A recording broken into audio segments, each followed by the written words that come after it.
তাহলে অধ্যায় 4.1-এর সাধারণ গণিতের আমরা প্রশ্ন 4 নম্বরটা দেখব। এটা খুবই গুরুত্বপূর্ণ, এটা সৃজনশীলে কতে আসে।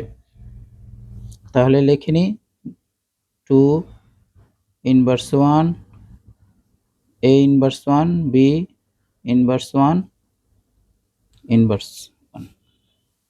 এখন এই অঙ্ক করার ক্ষেত্রে একটা জিনিস খেয়াল করো যে এই 2তে ইনভার্স নাই, ইনভার্স আছে কিতে? এতে। যেহেতু এতে ইনভার্স আছে তাহলে আমি 2 যা আছে তাই রেখে দিলাম গুণ 1/a। আর আমরা জানি ইনভার্স থাকলে 1 লিখতে হয়, আর যা আছে তাই। আর যেহেতু পাওয়ার 1 আছে তাহলে 1 লেখা না লেখা একই কথা, প্লাস প্লাস।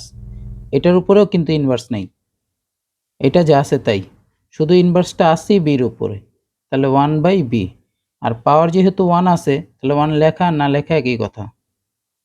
আর এই যে ইনভার্স ইনভার্স, তা আমরা জানি সামনে থাকা মানেই হলো, মনে রাখবা সামনে থাকা মানেই হলো উপরে গুণ অবস্থা আছে।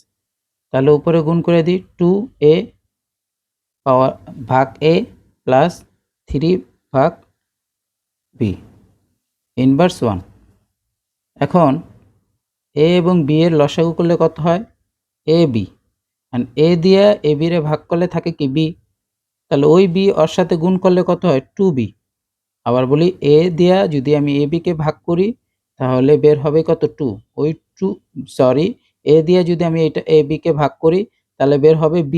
a কাটা যাবে, ওই b 2 এর সাথে গুণ করলে 2b প্লাস এই যে b দ্বারা যদি এটাকে ভাগ করি b আর b কাটা যায় থাকে কত? a। এই a এর সাথে গুণ এই যে ইনভার্স ইনভার্স 1।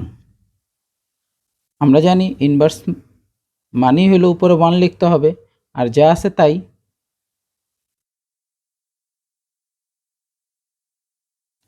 আর আমরা জানি কি ভাগের পরিবর্তে যদি আমি গুণ লিখি এই ভগ্নাংশটা কি হয়ে যাবে? উল্টে যাবে।